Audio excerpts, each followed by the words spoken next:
Bonjour, travaux, nouvelles classes, création de postes. Ce mois-ci, Villefranche Vidéo Mag revient sur la rentrée des classes dans les écoles de Villefranche. La vie des quartiers nous entraînera à Béligny et Troussier pour un point sur les travaux en cours. Et puis nous évoquerons les besoins en recrutement d'animateurs du service jeunesse de la ville.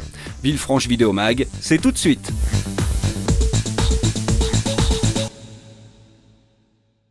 Les élèves des écoles caladoises ont fait leur rentrée le 3 septembre dernier.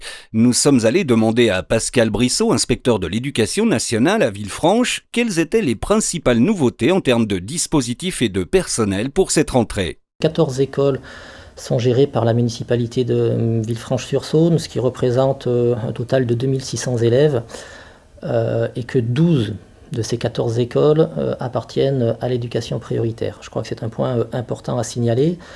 3 créations de classes sont prévues pour la rentrée 2013 dans les écoles Jean Zé, Jean Massé et Monet-Roland.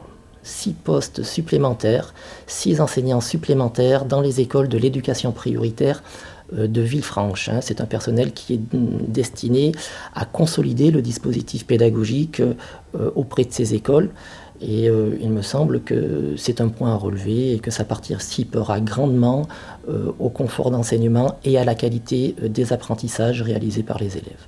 Alors le 3 septembre dernier, nous avons accompagné Sophie Lutz, première adjointe au maire et déléguée à la famille, à l'enfance et à la vie scolaire, à l'école Jean Zé afin d'évoquer les travaux effectués dans les écoles de la ville. Dans tous les établissements, nous effectuons des travaux de maintien en état, c'est-à-dire des travaux de peinture, de changement de portes ou fenêtres si nécessaire, des améliorations de la sécurité aux abords, comme vous avez pu le constater si vous avez circulé dans Villefranche avec les plateaux surélevés, ou à l'intérieur des écoles, à l'école Jean Massé, une deuxième porte a été percée dans toutes les salles de classe, afin que toutes les salles de classe aient 2 accès en cas d'accident. L'école maternelle Paul Fort, nous avons refait toute la toiture, toute l'isolation de la façade par l'extérieur et commencé une campagne de changement de toutes les ouvertures. L'école élémentaire du Monté, c'est la mise en accessibilité de l'établissement avec la réalisation de la cage d'ascenseur et bientôt la pose de ce même ascenseur. L'école Camille Claudel, nous avons refait la cour, bientôt il y aura un beau préau. L'école Jean Monnet, nous avons refait tout le restaurant scolaire, créé une nouvelle classe. Toutes les écoles ont eu bien sûr leur lot de travaux, comme tous les ans. Béligny et Troussier, 2 quartiers de la ville dont le visage est en train de progressivement changer.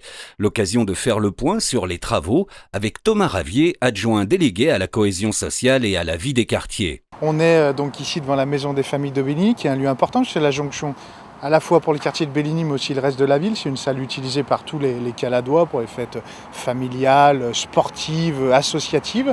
Cette maison des familles, on a donc souhaité la rénover pour la mettre aux normes d'isolation, pour des sortes d'économie d'énergie, de rationalisation de nos locaux, mais aussi la rendre plus fonctionnelle pour les usagers et puis lui donner le long de cette route de Franc et en face du quartier de la Sauvagère, une enveloppe extérieure un petit peu plus moderne et esthétique qui permettra de mieux l'intégrer dans le quartier. On a déjà rénové le gymnase du quartier de Béligny, qui est un gymnase qui sert à tous, qui n'est pas réservé aux habitants de Béligny, mais qui est situé dans le cadre d'une politique d'aménagement du territoire sur ce quartier. Également l'école, on a rénové un certain nombre de rues, on a mis en place un plan de vidéoprotection donc avec des caméras de surveillance autour de l'horloge de Béligny. Et puis donc également la rénovation de tout le quartier de Béligny-Ouest, donc qui se situe là de l'autre côté de l'autoroute. Ces aménagements ont permis de refaire les espaces de vie en commun, de refaire les parkings, de refaire les voies piétonnières, de refaire l'éclairage public pour un meilleur usage des habitants et des passants. Et puis on va lancer également l'opération de rénovation de l'espace Condorcet, où se situe, je le rappelle, une crèche, notre maison de quartier, le service jeunesse, mais également un espace sportif. Donc on va rénover puisque le bâtiment va commencer à sortir de terre avec les premiers terrassements en octobre-novembre. Les travaux vont s'étaler jusqu'au mois de juin prochain. Troussier, c'est une grosse opération puisqu'elle remonte à plusieurs années. Les travaux ont débuté il y a 2 ans. Je rappelle, l'idée c'était de désenclaver et de remettre de la mixité sociale dans ce quartier, c'est-à-dire de le sortir finalement de cette impasse au bout de la rue Jules Troussier. Création de plusieurs voies transversales, donc dans cette idée de désenclavement, apport de services de transport en commun avec Libellule qui va le traverser. Mise en place de services publics dedans, puisque l'ancienne maison de quartier est rénovée et réinstallée ici. Et puis également, la démolition d'une grande barre de logements, de 70 logements, qui a été démolie il y a quelques mois, et reconstruction de petits pavillons pour avoir cette mixité et redonner ce quartier sa place dans la ville. Le service jeunesse, service très actif de la ville, propose de nombreuses activités tout au long de l'année et recrute donc des animateurs tout au long de l'année. Alors quelles sont les périodes et les services concernés? Entretien avec sa directrice, Pascale Rousset. On identifie les besoins du service jeunesse en termes d'animateurs sur les vacances. Dans un premier temps, l'été qui est une grosse période pour animer les centres de loisirs et aussi sur les petites vacances qui rythment l'année. Donc là, on recherche pas mal d'animateurs. Un secteur qui est peut-être moins identifié, c'est qu'on travaille sur l'accompagnement à la scolarité tout au long de l'année, que ce soit de l'accompagnement à la scolarité pour les primaires ou pour les collégiens. Et donc là aussi, ces ateliers sont gérés et encadrés par des animateurs. Alors quelles sont les compétences requises pour devenir animateur et quand candidater? Alors avoir 17 ans révolus et s'être engagé dans une formation BAFA pour les centres de loisirs, donc que ce soit avec le premier stage théorique en accueil des stagiaires BAFA ou des jeunes qui ont la formation BAFA validée. Pour l'accompagnement à la scolarité, les compétences demandées sont autres. Donc on demande un niveau bac pour les ateliers d'accompagnement des primaires et un niveau bac plus 2 ou un bac plus 2 validé pour l'accompagnement des collégiens. N'hésitez pas à candidater effectivement tout au long de l'année sans forcément penser à une période en particulier. On aura votre CV et on peut dans ce cas-là vous contacter quand on commence à préparer nos équipes sur tel ou tel temps de centre de loisirs ou d'accueil d'enfants. En bref, du 9 septembre au 18 octobre, la ville vous invite à participer à la réalisation de la fresque murale du Stade Armand Chouffet, commandée à l'artiste Pierrick Métro.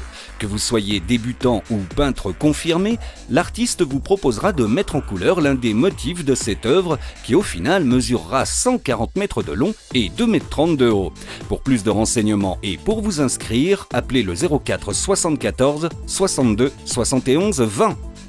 Les 14 et 15 septembre, ce sont les désormais traditionnelles Journées européennes du patrimoine, l'occasion de découvrir ou redécouvrir les trésors de Villefranche. Des lieux remarquables ouvriront leurs portes gratuitement, il y aura des visites guidées avec l'Office du tourisme, des concerts et des expositions.